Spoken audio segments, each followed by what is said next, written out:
All right, guys, we're back for season 7, episode 2 of Talking Preps. And Sam, true story. I was in Harris Teeter this afternoon. Grandma Pat stopped me in front of the cereal aisle and said, "Aren't you that guy that hosts that show on the Charles Observer?" I said, "Yes, ma'am, that's me." She said, "Will you tell that Coach Sam Grant I love him?" True story. Grandma Pat That's one. That's one of the few. That's one of the few. I pay those to go out there in the local supermarkets. She watches every week and she absolutely loves you. But guys, let's get right to it. Providence Day 1. Malik Creek upset Independence. Cardinal Gibbons of Alex Way had a thriller in Raleigh. Crest beat Gaffney. Chris, what stuck out to you from week 1? I think the fact that Providence Day held on to win against a really ferocious Northwestern team that just proved to be tenacious and would not give up. That showed me a lot about what Coach Chad Greer has. And then on the other side, looking over there to Kings Mountain, having a chance to look at that film and watching how Crest went toe-to-toe with a really, really strong Gaffney team and really flexed some muscle and came out with a big win against a really, really legit South Carolina team. Those were 2 statement wins, in my opinion. Yeah, Natavius Husky made Grice's Gyms this week. It dude went nuts this past week. Alex, you saw the Cardinal Gibbons game. What happened with that game winner with 4 seconds to go?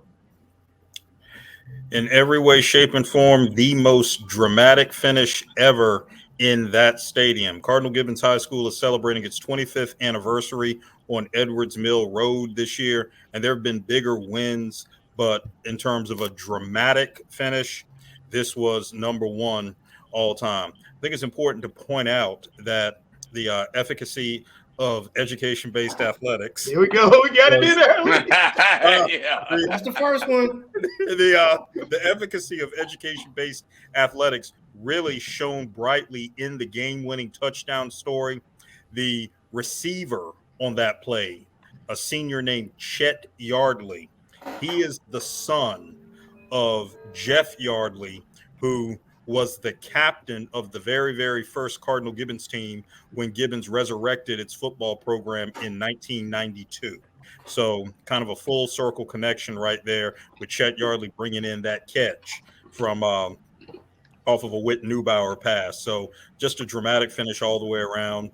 A good start to the season by 2 teams that will be in the conference championship mix in their respective leagues. The other thing to take away from that, Whit Neubauer has been a model of consistency. He was last year, and he was able to be consistent throughout the game and consistent when the Crusaders needed him to get the job done.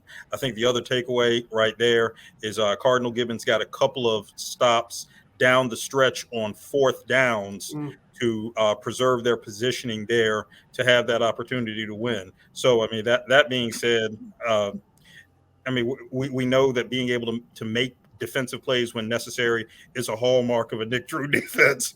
So we got both of you references, man. We got Nick Drew, we got education-based athletics. Nick Drew, what's up, man? Much love. Much love. Okay, Alex, hold that thought.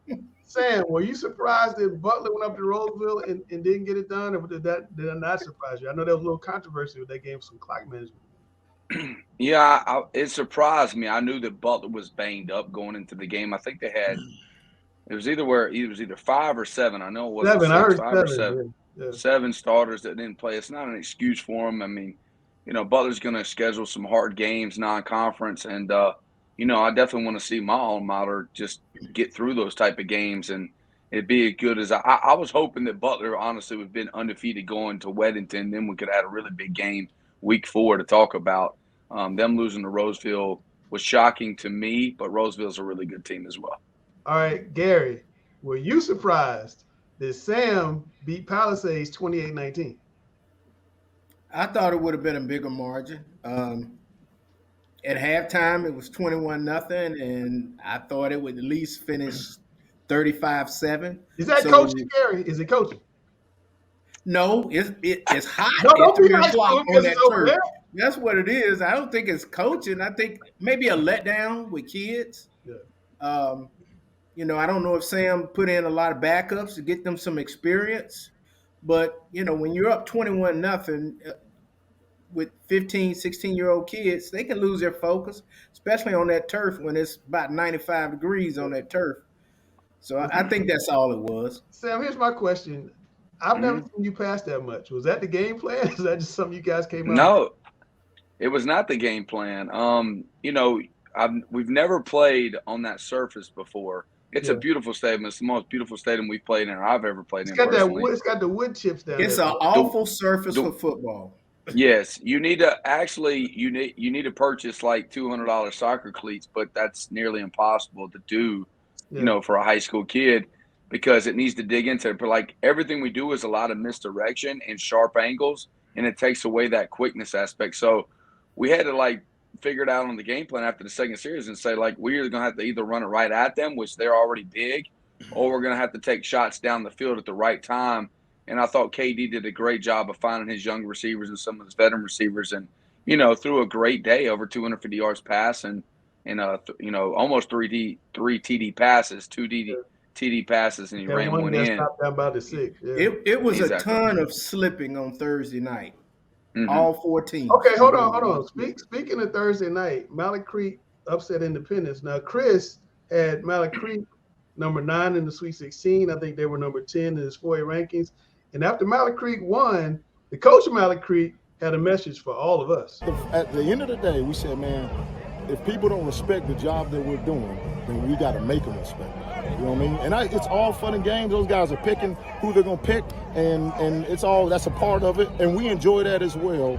But it also sends a message that we got a lot of work to do in getting people to believe in what we're doing and what we're about. And we're a lot more than just football. And we hope people respect what we're doing.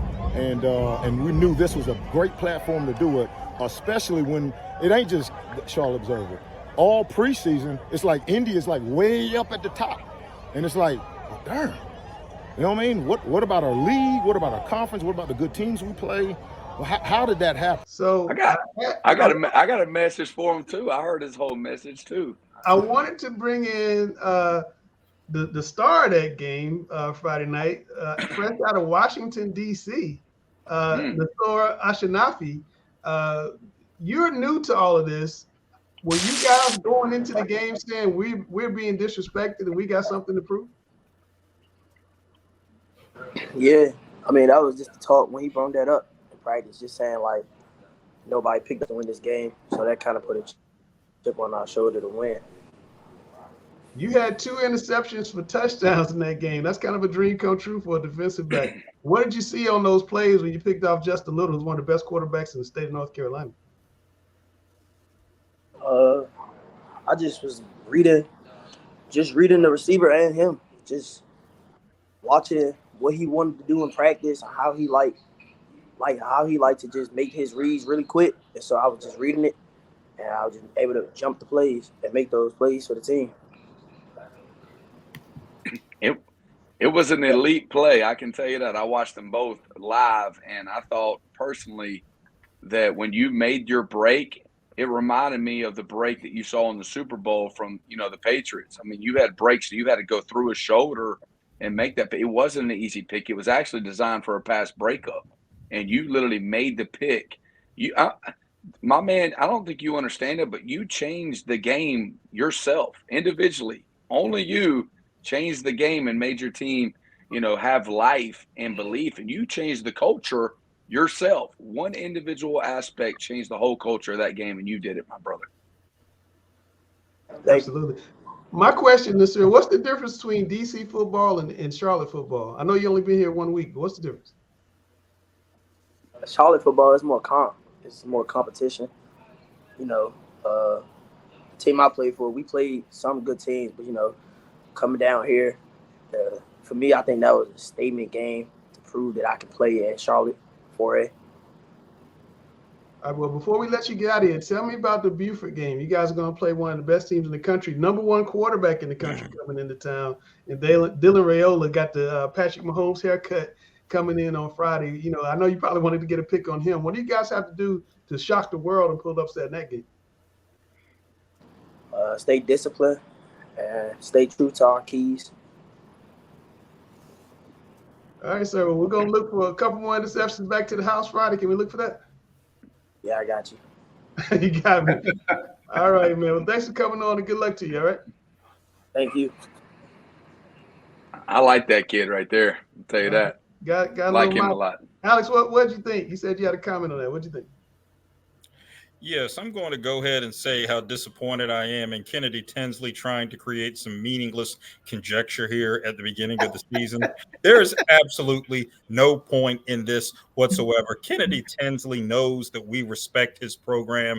He knows that we respect the job that he does, and he knows that we respect the caliber of a program that he has. There is no question about that. Guru I'm, is I'm shaking his frankly head. He's disappointed shaking that his he's head. trying to create meaningless Alex, conjecture. The, Alex, the, the other thing Alex, we have here, the other thing we Alex. have, He does whatever's necessary to You just motivate his players. team. That's right. That's That's what I, his that I, is. players. I, do, I I do do not not, blame him for doing that. I He No. don't did believe whatever in was that. necessary to motivate his team. I don't believe in that. Kennedy Tinsley's players are good enough that they can go out and perform at that level as they showed they could do. And Kennedy Tinsley trying to create bulletin board material when these selections were made Alex, based you're upon what we creating more saw material on for paper. Kennedy Tinsley. That's perfectly fine Yep. because you take someone like this young man with whom we just spoke, Mr. Ashinafi, and I'm going to give him that distinction immediately, Mr. Ashinafi, who came down in his debut for Mallard Creek and played that well. Nobody had that piece of information coming into the game that he would perform like that. But he came out and got the job done in a fashion that we know that Kennedy Tinsley's players have shown they can do, showed they could do this past week, and will continue to show that they can do. So I'm just not one for the meaningless conjecture. When Kennedy Tinsley is a great coach, he knows we respect him. He knows what his players can do. We know what his players can do. Congratulations to Mallard Creek. Let's go ahead and do it Okay, again all next right. week. I want to hear reaction. I'm going to start with Chris. We're going to go to Grace, and we're going to let Dale. Go ahead, Chris. Well, I want to say this. I have been close personal friends with Kennedy Tinsley for probably going on 10, 15 years. I've known the man. We've spent many of hours sitting in his office talking about everything from football to film to family and everything else. So Kennedy knows how I feel about him. I ain't worried about that. But every football coach in the state, you got to understand, these guys come up to me. They call me. They text me. They're like, Chris, come on, rank me low. Come on, rank me low. They beg for me to rank them low because they want to use that ounce, any little ounce of energy they can with those players. To go after their team. And I've told coaches many times, if you want to use my name in vain to make your players perform better, hey, go ahead and do it. I've been ranking teams for 15, almost 20 years. It don't bother me. But again, I've said this for years. 4A, and Grice, I'm going to say it like you did, the 4A Fight Club is about 35, 45, 50 teams deep. When you're in that top 10, top 15, that means you're elite. No one said Mallard Creek was not elite. They're a very good team, and they show it on the field every week. Grace. I mean, enough of the extra stuff. I'll leave that to y'all, and I still don't claim to be a media member like Cam always reminds me. I just think this was such a vintage Kennedy Tinsley-led football game. Like, if you were to tell me, like, I look at that, you talk about coaches and what something, what a game embodies, like, or what they expect to have happen in a game. And this is it. He, being on his staff, I mean, he leads a defense-first mentality, and you literally brought on the guy that was the difference in the game. And that just the way the game went, in the beginning, I thought Coach McFadden, I went back and watched as I got there late, leaving for my own JV game. Coach McFadden had a beautiful script on that first drive, really going down the field. And I thought he, had a lot of great things going on. But, Coach Tinsley just really did a great job of just dirtying up that game, just runs up 3-4 yards, has his drop back passer, has a guy who can run power read and have some explosives in the run game there. I mean, just utilizing 5-6 guys to touch the ball, and then at the end of the game, just a broken play with a backbreaker kind of fluky screen to the fastest player on the field, and watching him take off for 65 yards and Benjamin Black just really like echoed an ultimate. Studs, man. Benjamin Black. Hearing that tone, the last time I heard him have that tone, was on the staff when we were going in to play Butler in the first round of the playoffs. When nobody believed in us, nobody thought we had a shot to win. That was his tone that entire week. And hearing that tone early, not necessarily going to, say he's going to shock the world with Buford. I'll leave that to the field. But I really think that they're primed. We're going to pick that game this week. Let's pick it. It's in the pick. Cam, what happened to you with speaking of picks? What happened? Hold on there. I'm coming to you. Cam, what happened to you with the picks this week for the Mallard Creek people? Oh, I mean, they welcomed me back on the field so graciously. I'll leave it at that. We got to pick somebody. It's all fun and games. But one thing I do know, they read it. Dale, go ahead. Yeah, they should never give anybody anything more than fun grief about picking against them. If you take this game, my expectations for Independence were much higher than what Independence delivered. Mallard Creek delivered more than I thought they would deliver. Kudos to them. I think that's, we picked this game this coming week. It's going to be hard to pick against Buford. If Mallard Creek can find a way to win, they're exceeding our expectations, which is what they should want to do. I think Cam would be picking Mallard Creek this week. Well, if you pick, you would be sending me there. Oh, absolutely. Yeah. If you pick because someone picked on you, and I'm picking Buford. I'm going. I don't care. I'm going. Go ahead. Do it again. Do it again. Go ahead, Dale. I'm sorry. No, that's okay. I mean, and as far as what he said, I would have. I expected that. I didn't know you were going to have an interview with him. Yeah. I expected him to say that, and I would expect any coach to say exactly what he said, no matter if we stood there in front of them and told them how much we respect them, because like Gary was saying, they're going to do whatever they can to motivate their players. Absolutely. And, that's one good way to motivate your players. I think his little speech was pretty good. I thought, actually. I heard his speech. I heard his speech too. And when he mentioned the conference, he said our conference opponents top to bottom, and he mentioned the two guys, Huff and Chambers, but West Charlotte wasn't mentioned, so we got to make sure we remind him we're in that conference too.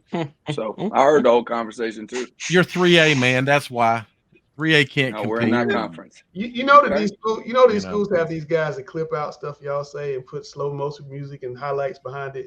You know that, Sam. Meaningless. Yeah, that's why so when you play them, they're going to play your voice over some slow motion clips of them doing like this. And actually, they're going to play it in the locker room. It's going to be you talking. They're going to play it in the locker room. That's what he said. I'm just saying. I saw it too. Right? Don't I try to keep Sam out of trouble? Don't I try so hard? Sam, is it a home game or an away game? One question. Honestly, I don't know if it's home or away. If it's an away game, they're going to play it over the loudspeakers instead of the music. They'll play that. At least you got home games this year, Sam. All right, guys, we'll be right back after this break. Thanks for our sponsor, Deer Park, one of the best water brands in the world, sponsored this year. We'll be right back. All right, guys, we're back on Talking Preps. Dale, this week, or last week actually, lawmakers pushed ahead some legislation that could become a bill that would give charter schools and private schools a little bit more power. Anybody can get a voucher to go to private schools, and they will allow public money to go towards building more schools. Is this going to shift the balance of power in athletics towards charter and private schools? Well, charter is still, unless things change, charter is still a draw to be able to get in.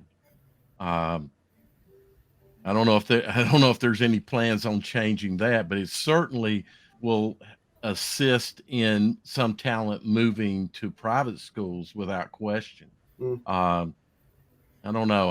I'm really upset and worry what our future of athletics is with what our state legislature is doing across the board with the association. What are those? And this right here could be another disaster for athletics. Yes. So, I mean, I'm gonna ask you the question I always ask Q Tucker. What's your crystal ball tell you?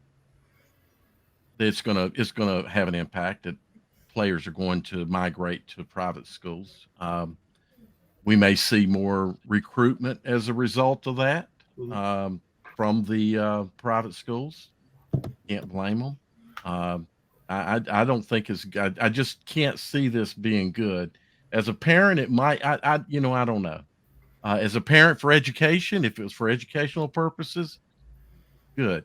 But athletics, I think this is not going to be a good thing. How much is going to hurt us is the question. Alex, you and Mr. Education Based Athletics. What are your thoughts here? Well, the first thing to keep in mind is that one of the prevailing realities of charter schools is they're only going to be so large. So at some point, it does become a number game. One of the prevailing benefits of charter schools is the ability to maintain and thrive with very low student to teacher ratios, which are more favorable for individual and collective learning outcomes being optimized. You have, say, for instance, some charter schools operate with 20 to 22 to 1, which is an absolute dream student to teacher ratio. So numbers are always going to be a factor. Charter schools will be so large, only so large. So that's going to be a factor.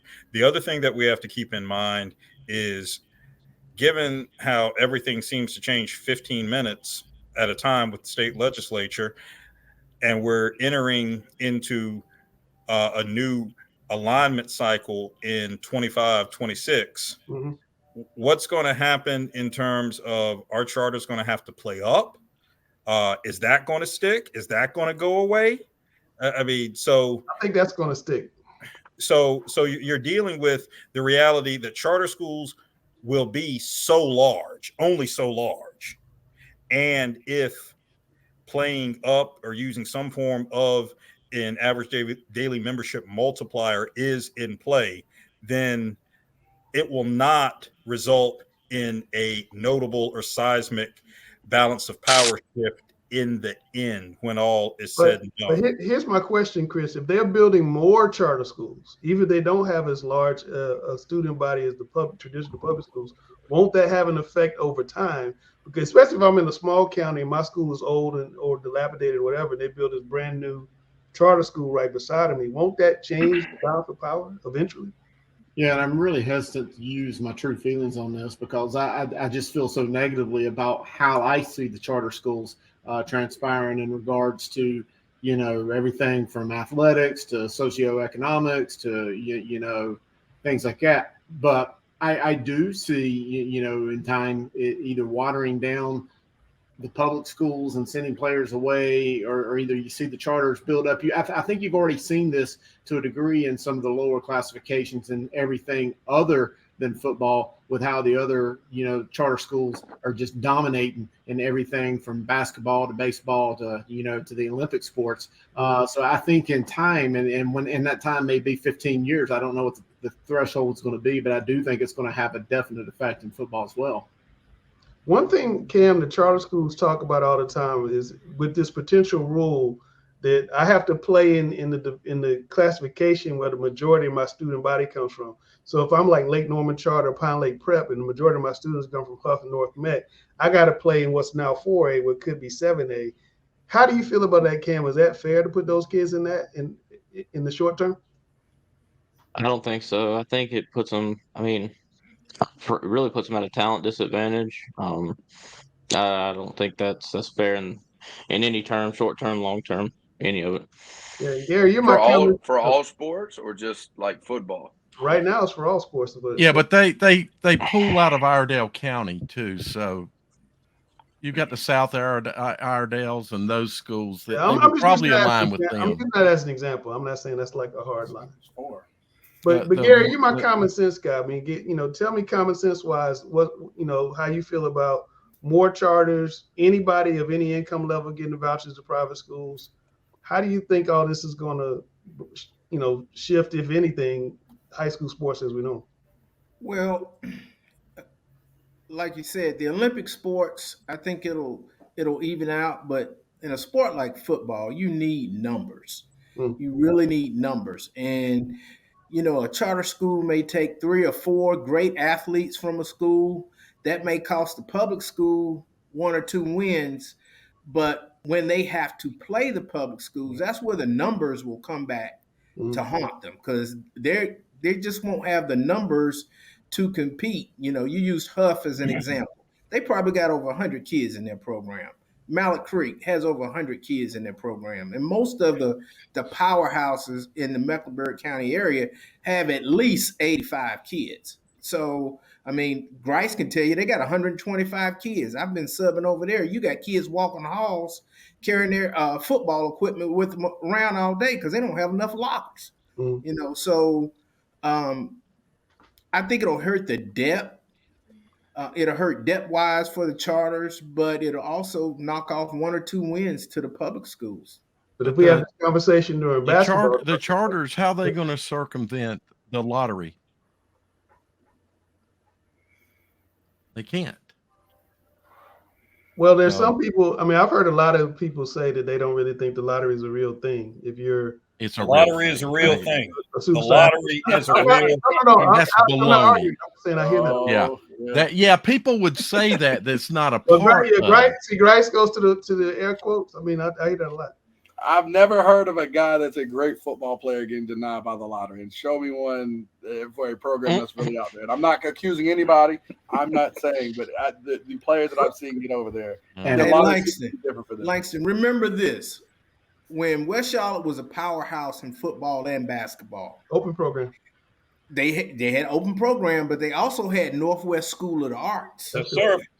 And that was their way of getting players to West Charlotte.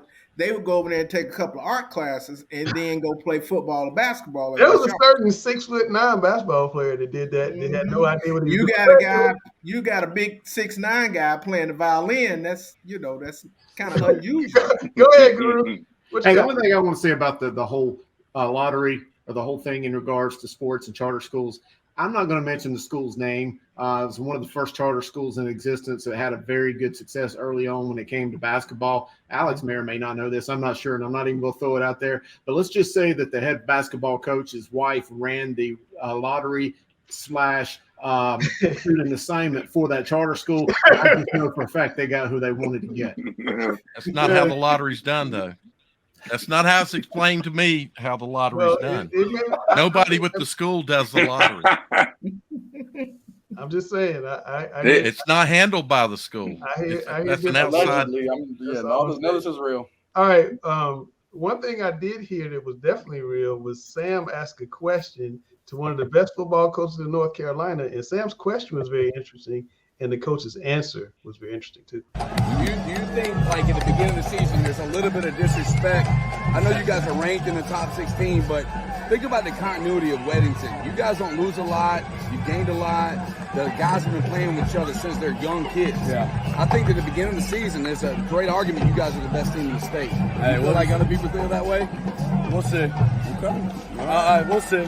I'll say this, Union County's got really good football. We got really good athletes playing a tough conference. There's a lot of good Charlotte Mech teams. There's a lot of good teams before it. I believe we're going to be up there at the end of it. And, at some point, the bandwagon's going to close and we're not going to let anybody on there. So if you want to hop on. If not, we'll see you hopefully late in November.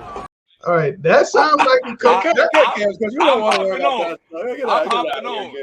That sounds like a coach who knows something. He knows something. Hey, Langston, that sounds like Andre 3000 at the Source Awards. That said, Union County got something to say. That is exactly what that sounded like. We went against them in the scrimmage this year, and I'm not gonna lie, they pushed us around. I mean, it was a tight game. We were able to, got to come back and keep it within reason. But that is one of the best football teams in the state this year, without question. I didn't need to see that week one use Alex Ware evisceration of the Cox Mill Chargers. My former school. They're 54-3. I think the final score ended up being, but they are one of the best teams in the state. You guys can talk about whatever you want to talk about. That's the statement. Period. We'll move on. And they could have scored 90. You saw the game, Cam. What'd you see? I saw a lot of good things you saw in the video there. I was about to ask Coach Capone about Tyler Budge. I mean, that he's every bit as good as Justin Little, in my opinion, as good as Zach Lawrence. He's very talented. It's, I mean, and They had we they spent had a lot of time 47 at the half with 2 turnovers. Yeah. Yeah. Gary, last year we spent a lot of time talking about last year talking about teams that weren't Weddington, and Weddington ended up being the 4A team from around here that played the longest. Maybe we should get on the bandwagon early, right? I'm on it. They're legit. I'm on they it. are legit. I'm curious. I don't have to play against them. They 4A, but if you ask me right now, they are the best team in the state. I'm good friends with Chad Greer. Love that guy to death. I think on any given day, the Providence you Day. said last week that Providence Day was the best team in the state. You just said Let me explain. Did I watch games Thursday? I watched scrimmages last week, and I watched Saturday. And what I'm saying is this: go backwards on his. Top might want to go see Grimsley. Top to bottom, it's hard to argue that Weddington, they have depth, they have O-line play, they don't have any flaws. They don't have a flaw. If you have anything, their DB play could get maybe a little bit better in certain areas. But I'm telling you right now, like, if you ask me if Sam Griner had one opinion, if you had my Sweet 16, they are number one, and I'd have Providence Day as number two. But I think Providence Day has the talent that can beat anybody on any given day. And you can shake your head all you want, Cam. I don't care what you daggone think. I've been on here for 7 years. You just got here. Just know that. That's fine. All right. The other thing I want to add to that, Sam, is Weddington has a true system in that if a player goes down, the kids that are behind them have been playing this football since youth football together. Yes. And they can step right in. That Weddington has always had kids with a high football IQ. It's kind of like a Union County Catholic high. Yeah, exactly, 100%. And it's all because of their youth football. Though they have a great youth football program in Union County. All we know is clear. We have statement. Griner is on the bandwagon. I don't have to ask for permission later on. All right, Cam, go ahead. Big green. Well, Sam, you kind of dispelled your own argument when you said they could have some DB issues at times. Jaden Davis just threw for 450. He would eat that secondary alive, in my opinion. I think PD would win that game, and I still think they're the best team in the state. If he can get the ball off. I didn't say he could get the ball off. There's nobody passing that left side of the line. No one. All right, last part here, Chris. 30,000-foot view, Weddington. All right here. About 5 years ago, I made a comment about Weddington thinking that they might have been a little soft, and I went to see them the very next week and just watched them dominate a Charlotte Catholic up and down the field at the offensive line. They are about the most physical, dirty team that I think I've seen in high school football in the last 5 years in regards to their play in the trenches. I want to say this about Andy Capone. He may be the closest thing and maybe the next thing we'll ever see to being what Coach Tommy Knotts is. I'm really thinking I'm starting to see that program look more and more like a Dutch fork-like program every day, from top to bottom, from their talent all the way down to their line play, their weight room. And Andy Capone, he's 64-6. That's a 91.4 winning percentage, and he's just barely 30 years old. I mean, this man's going to be around a long time. He's cerebral. He's physical. Not to interrupt you. Tell me that record again. 64-6. Good Lord. He stepped in, and they did not skip a beat.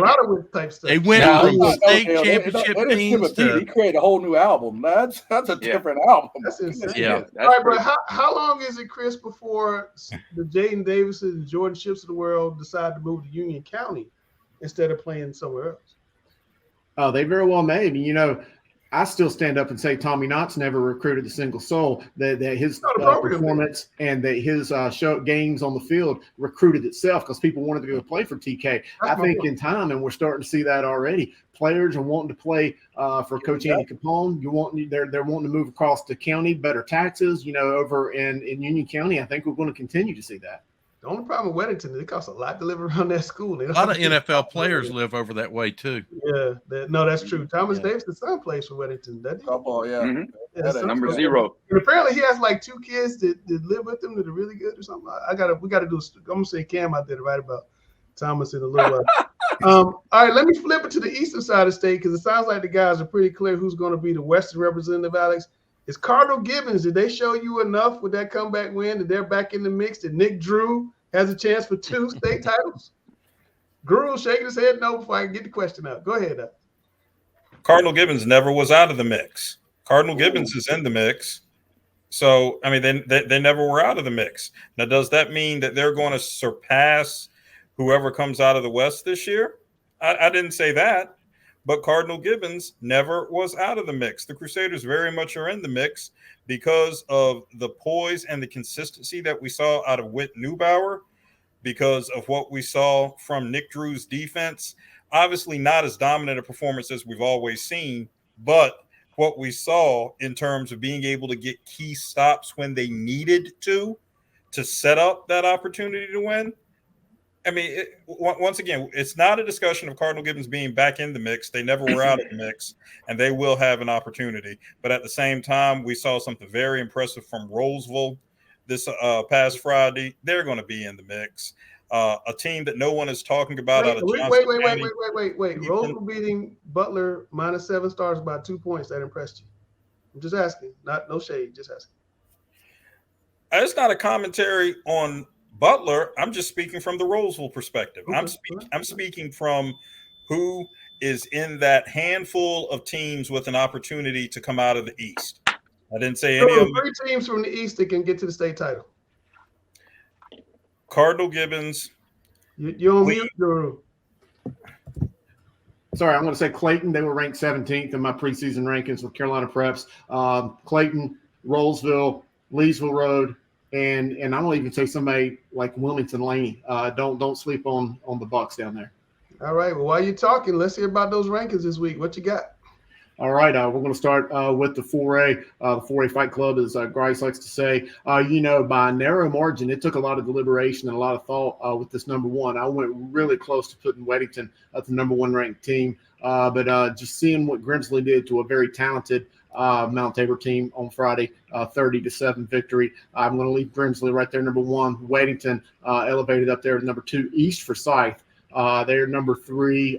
Cardinal or Mallard Creek, with that pretty big win over Independence Thursday night. They are 4, Cardinal Gibbons 5, Cleveland. I mentioned them, Alex. They're a team out of Johnston County that's certainly in the mix. Rollsville, Chambers 0-0. They're not playing. The jury's still out. I want to see some film on them, but I still think that that's an exceptionally talented team. So I got them right there, number 8, Pinecrest 9, and Huff, even with the loss to a super talented Duncan Burns team out of South Carolina, they're hanging in there 10th. All right. Well, I think we're going to have some definitely big interesting matchups. We got Crest number 1 in 3A, Kings Mountain number 2, Clinton number 1 in 2A, Monroe number 2. Monroe plays at Sam this week, and that's a number 7 3A team against a number 2 2A team. I think Grice will talk about that in a little while. Mount Airy and Tarboro T, like we always say, they're down there in 1A doing well.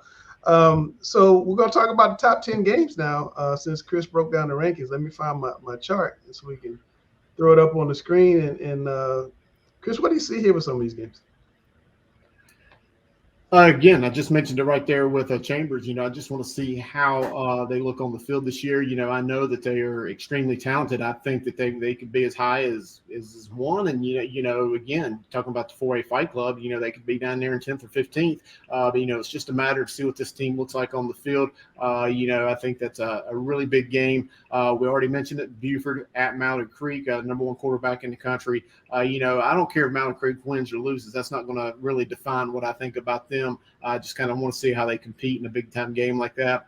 Right there, Crest at Burns, 2 really tough Cleveland County teams. Love that one a lot. Myers Park showed me a lot in that tough game Saturday night. So, them at Huff is going to be a big one. Northwest Cabarrus at A.L. Brown should be, an interesting storyline right there in the city of Kannapolis. Rollsville at Grimsley, I'm really excited to see how Grimsley takes on this Rollsville team, obviously coming off a big 21-19 victory over Butler. Again, I know Butler was shorthanded, but I still think that was a big win, big first win for Coach Ratcliffe. I like Roseville Grimsley so much I got up there twice. Cam, tell me about Northwest Cabarrus at A.L. Brown. How big a game is that in Cabarrus County, your neck of the woods? Oh, it's the game of the week, in my opinion, in Cabarrus County. I mean, you got Northwest, who played a team from A.L. Brown's conference last year, and vice versa. A.L. Brown, or last week rather, and A.L. Brown playing West Rowan out of the SPC conference, and so both got week 1 wins. Northwest shut out West Cabarrus, who's under new head coach. A.L. Brown had a really solid fourth quarter against West Rowan to pull away late in that game. So it's going to be interesting to see new coach Justin Harden what he can do against Coach Mormon and the Trojans. Yeah, they need to get that first win. So, Guru, I'm sorry to interrupt you, but I didn't want to steal Grice's thunder in those last two games. But tell me about Shelby Reynolds and Weddington Archer. Yeah, and just to kind of go on what Cam said, I was at that game with A.L. Brown. That's a solid team. They definitely looked a little bit better in some ways than others last year. But I'm not going to take anything away from Western Land. That's a really solid team as well. I don't know how good they'll do in the 4A playoffs, but I definitely think that they're a pretty decent team. Looking right there, Shelby and AC Reynolds. AC Reynolds coming off that tough 8-7 loss to West Forsyth. That one there is hard to say. I expected a little bit more out of AC Reynolds coming into this season. And Shelby, they're reeling as well. They played Kings Mountain fairly tough, but I think both those teams have a lot of question marks coming into week 2. And that Weddington Archer game should be really big. Those two teams are right down the street from each other. That is a true rivalry game. It's one of the bigger rivalries people don't talk about. But I think, judging by you guys, Weddington's going to go down and handle their business. I think Archer got a tough win against Providence last week. I think they'll be ready. So, Grice, are you ready? Are your vocal cords warmed up? Yeah, I think I'm ready to go after right. that week 1 game. Try to take them away from me. I can speak this week.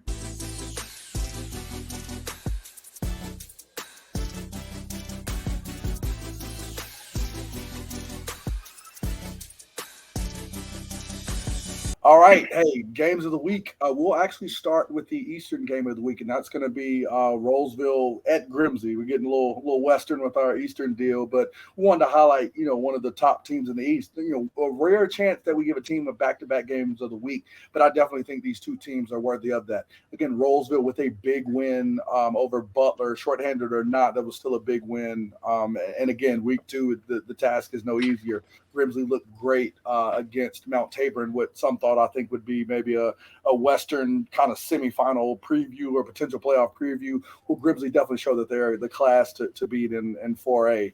But let's look at this matchup. I mean, to me, it's an intriguing matchup. And the first key to the game is, can the Rolesville defense slow down Faison Brandon? We talked about the talented sophomore Grimsby quarterback who seemed to struggle kind of a little bit early against Tabor. I mean, the score was tight, but then he was able to kind of take over the game with 2 big rushing touchdowns, and of course finding the Grimsby big time receiver in Alex Taylor and take care of business there. But with that Rolesville defense, one of the big keys to their victory was their secondary and ability to get turnovers. And Cam Mobley, the DB for Rolesville, had a big pick 6 versus Butler that really was the tide kind of to turn the game there. Also looking at the Rams, I mean, with the new coach there, as we talked about last week, they're playing a different game than we saw before. It's not just the Braden Atkinson, the Noah Rogers up top, really kind of what we're looking. I mean, under Coach Rackley, running back himself, I think we're starting to see his identity come out in this new look team. So you got running back Devin Thomas, that's really going to be a tough runner of the football, was big for them in their victory. And I think he's going to be counted on to tote that load against this tough Grimsby defense, though. So look for them to really ground that ball and keep that talented Grimsby offense off of the field.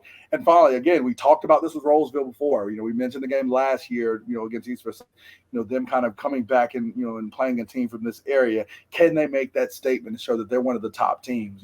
People are kind of bringing their names up and still kind of lukewarm about it, but make no mistake about that. A Wake County team winning at home against a Charlotte Mecklenburg team isn't something to be taken for granted. And I think that was a big step for them.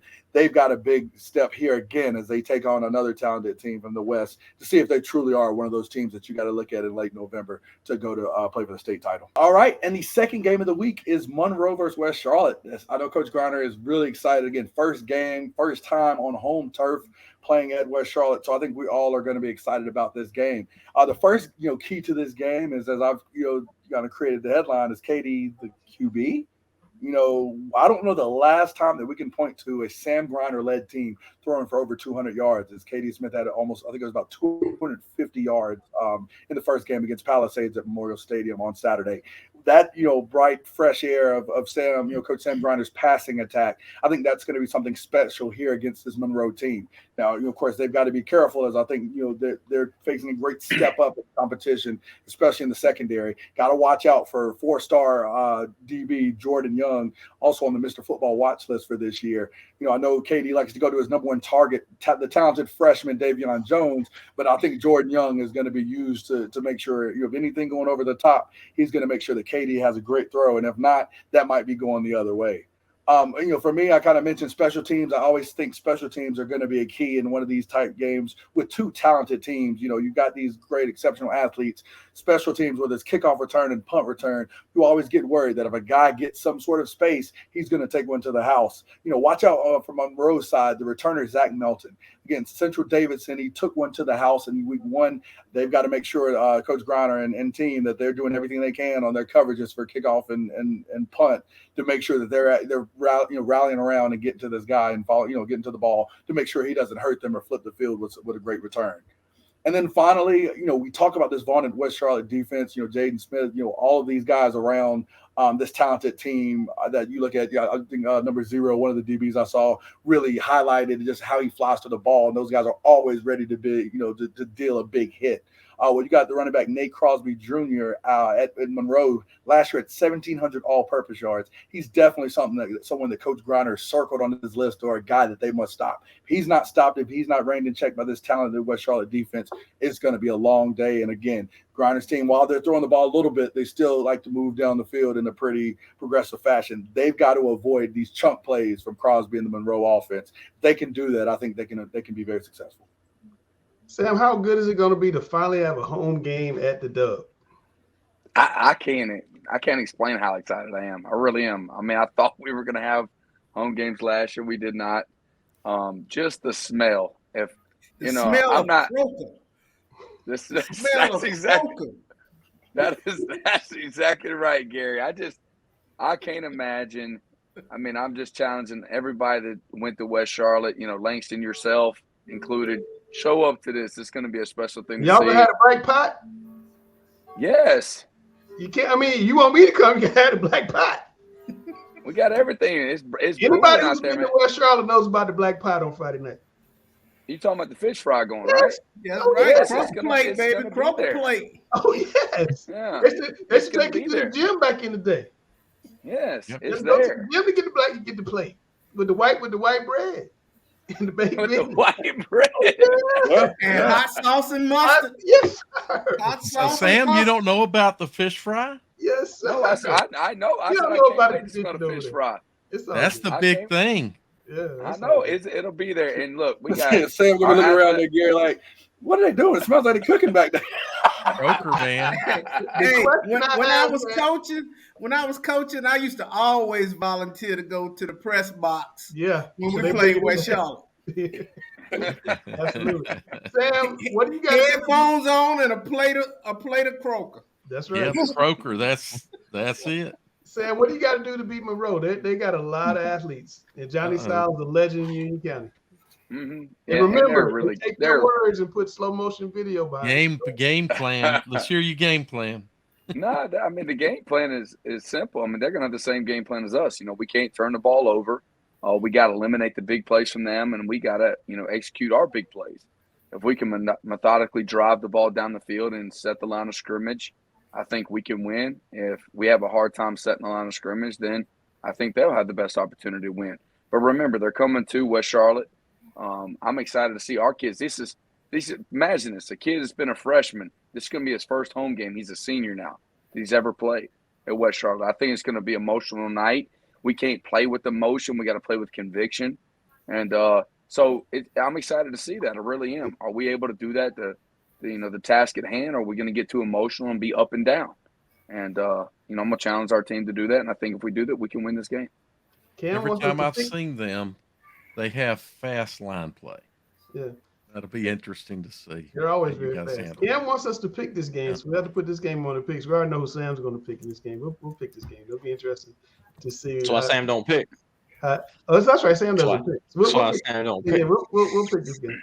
All right, so we'll be right back after this break. If you're drinking water, make sure you drink a Deer Park. All right, man. Here we are, the three of us back on the screen. There's only one thing that means: it's time to lock the door. Welcome to another edition of Thunderdome.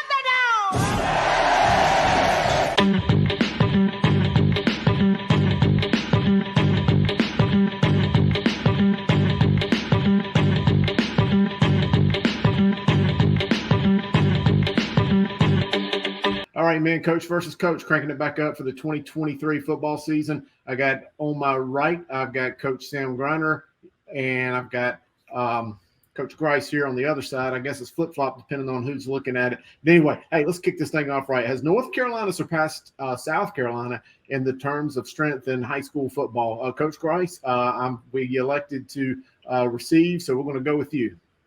You're always going to receive here. Coach Grauner's going to defer. I like to get that ball first. As Coach Grauner saw, we get that ball, we take it down and score real quick. But, I don't think it's necessarily a term of North Carolina passing South Carolina in high school football strength. I do believe we play better football, but I think the facilities and rules are the major hindrances from keeping us from doing that. I mean, I think, you see week one a lot of times that these South Carolina programs are a little bit ahead of us just because of the rules. And I think, I don't think it's a term of football players or who has better guys, but I don't think North Carolina has passed that, primarily because I don't think the state allows us to do some of the same things. I think, having the spring games, the different kind of, leeway as far as practice, the ability to have more staff and having those additional teams for some of the bigger programs to be able to play have ninth grade games and to be able to have JV and just getting more kids playing the game of football instead of watching on game nights. I think those are some of the things that still have the overall football strength still residing in the state of South Carolina. Oh yeah, so good. I took him off the screen. Yep, you win. First question, got him out of here. That's you what win. we're doing. That was hilarious, by the way. Yes, but here's the deal. It was just such a joke of an answer from you. I was just like, it blacked me out over here. It was crazy. Like what you said has some thought to it. Like we are so far behind South Carolina when it comes to facilities, the time management that they're allowed in the summer compared to us. Maybe even though their wet bulb is a little different than ours. Who knows?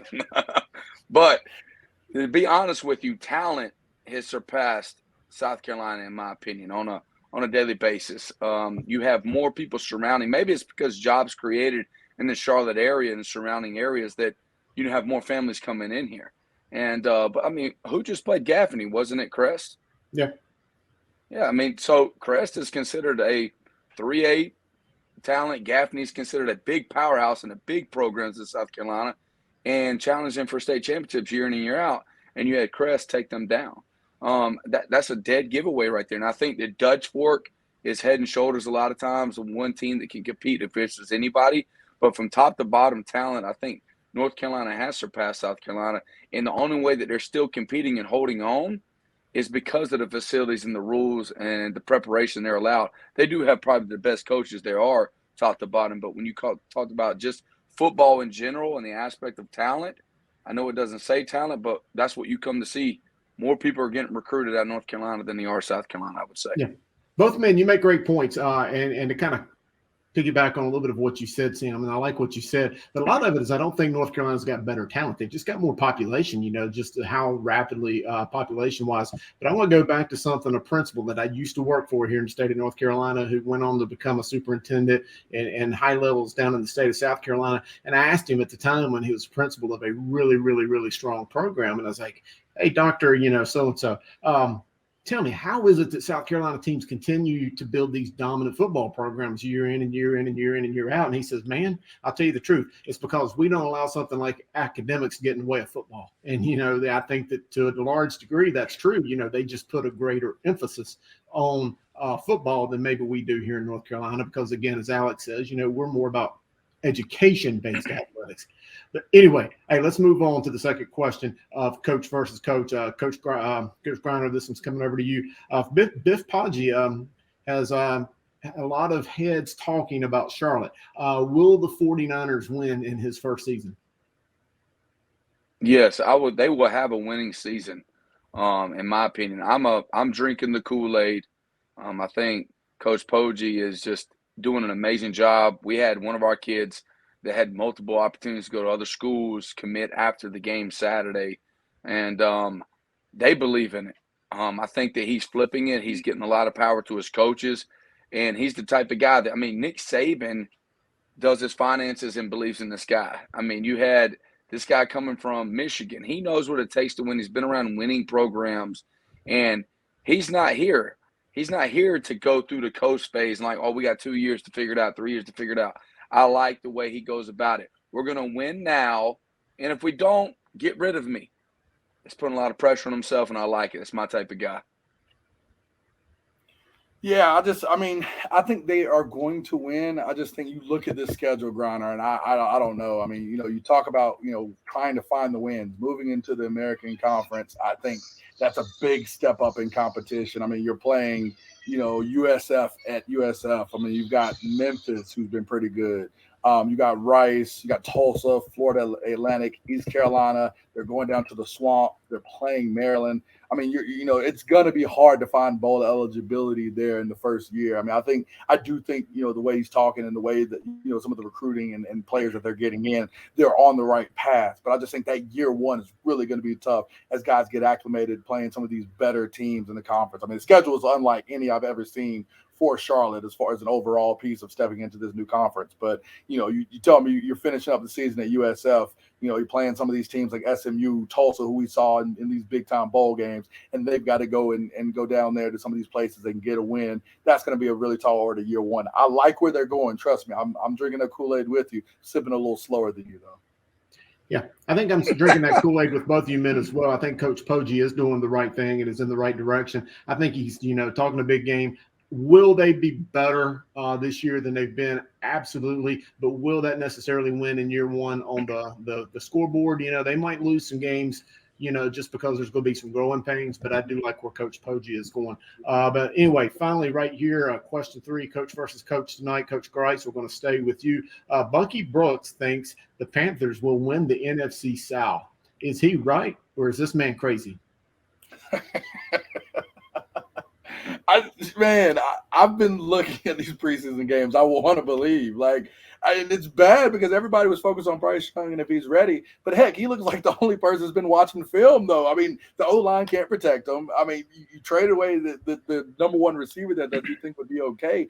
I just don't see it. And I think the Saints have enough. And I mean, Derek Carr ain't great, but when you compare him to the quarterbacks in this conference, I mean, in this division specifically, he looks like the belle of the ball. I mean, he looks like one of the best guys there. So it's one of those where whoever wins this division, I mean, we're all going to be embarrassed about talking about it. I mean, I don't predict a winning record for the division leader here. So I don't want to call them super crazy because I think they could if it just gets that bad. But I don't think they have enough right now, and they've got to figure things out and seem to me to be a long way away. Yeah, I mean, Bucky Brooks, I mean, that's close to a double first name for both, and that you can't never trust a guy like that. But let's just be honest, though. The conference, they have a chance because the conference is extremely weak. Like Grice said, I think that the winner of the conference will have a losing record. Maybe a 7-win season or something like that might get them over with the wins, and I think they can get around 7. The thing I'm concerned about is the Steve Wilkes letdown and the aspect of he's moving on to San Francisco 49ers, your squad, Yeah. Bryce. I know you're excited about that. Oh, yeah. I think the continuity he had with that defense in the past, that they were really flying around. I think personnel-wise on defense, they got what they need to be successful. But does that still translate? Because the guy that's running right now in the preseason, I'm not satisfied. You got whooped kind of twice, in my opinion, and we need to see more. I know it's just preseason. They probably don't want to show their hand, but if you're a head coach that got fired from the Colts and you're coming over here and you're showing that you are the right man for the job, you got the number 1 pick overall, we emptied the tank to get the guy. We need to see some type of progress so that we're not hitting the panic button right now. Yeah. Wow. Great points by all of you, man. I think that he's crazy, but, I'm going to hold out hope. I just got to ask Gary. What do you think, Gary? Is Bucky Brooks right? Is he crazy? No, Bucky's not right, and he's a fellow Tar Heel. Here's what I've seen. That's what I want to ask you. That's what Here's what I've seen the first 2 games. And the tendency is when you have a defensive-minded coach like Wilkes are, the teams tend to be more physical. And when you have an offensive-minded coach, teams try to out-scheme you. Okay? And what we're seeing is the Panthers are getting beat on the line of scrimmage. And you come up with all the schemes you want till you get hit in the mouth. And that's what Steve Wilkes established. That's what Steve Wilkes established last year, that they were a physical football team. Yeah, what's the Panthers' record this year? They played 17 games. 17 games. 8-9. Is that more or less to the Cowboys? 8-9. They were in that division. They're 8-9. I'm a game now. That little quarterback. That little quarterback is good. He's good. Oh yeah. I worry about him taking a hit though. 6'11". Hey, the SEC is a junior NFL. He knows how to take a hit. But he's gonna get hit a lot. They got a KD Smith. He is going to get hit a lot. They got a KD Smith. Hey, while you guys are doing coach versus coach, somebody sent me this on social media. This kid from Kentucky, 640 total yards, 324 passing, 318 rushing, 6 touchdowns. That's a crazy. Look at them legs. How did he do that with them legs? That is like Michael Vick numbers I was playing on Madden in like 2003. I ain't gonna lie. Hey, I ain't trying to. Oh, that's I'm not passing. trying to be disrespectful, but that's this had to be middle school. No, actually, I'm look gonna at his follow legs. I'm going to follow up on that. Yeah, I'm going to follow up and say that I think that picture was doctored, and here's why I say that. My goodness. and here's why I say that. Now, if the accomplishment really happened, I will applaud the accomplishment always. Right. I will applaud the young man always. Right. But I want you to notice in that picture that to the right of the picture where the young man is sitting is a trophy. And trophies are not won on the first week of the season. So what kind of trophy is that? He might have been playing one of those showcase games like that. An invitational. Well, you see, it's like a game MVP. Well, you see, that's the problem. That's the problem right there. We need to get rid of all these game MVPs in these showcase games. That kid does not look like a high school kid. Here we go. We need to get rid of all these game MVPs in these showcase games. The real showcase was what teams did. It's the first week of the season. Trophies are not won or lost in the first week of the season. Again, if he did that, congratulations, kudos, keep it up, keep it going. Just like I want to see the same type of performance from Mr. Ashanafi. Once again, that is Mr. Ashanafi.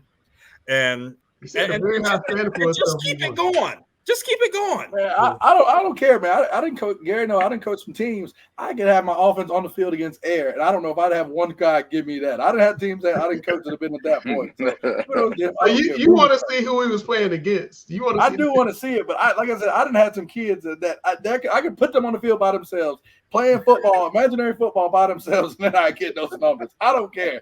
I get props to that no matter who he is. Well, he might have been playing electric football. Oh, I need to. We need to. These guys too young. They don't remember electric football. They don't remember that. I'm just telling you. Was that kid good? It was good. It went through. No, it didn't. It went to the left. And look, fellas, Grice, we reached the end of Talking Preps. We're right about an hour. I'm not 2 hours. I'm not 90 minutes. I'm right about an hour. This is where we're going to stay this year. It's a new day. Our super producer Makayla is going to be taking some of the segments you see in the show and put them outside the show, like Sammy and Grice's Gems and Fresh Faces. All that stuff still around. Just going to be on its own this year. And we'll be back next week with season 7, episode 3 for Talking Preps. That's Alex, that's Cameron, that's Dale, that's Gary, that's Sam Griner, the West Charlotte football coach, who is a walking meme. And Grandma Pat loves you. And the guru, Chris, number 1 voice of high school football. And Jonathan Grice, number 2 voice of high school football. We've got the best staff anywhere for high school football, and we are Talking Preps.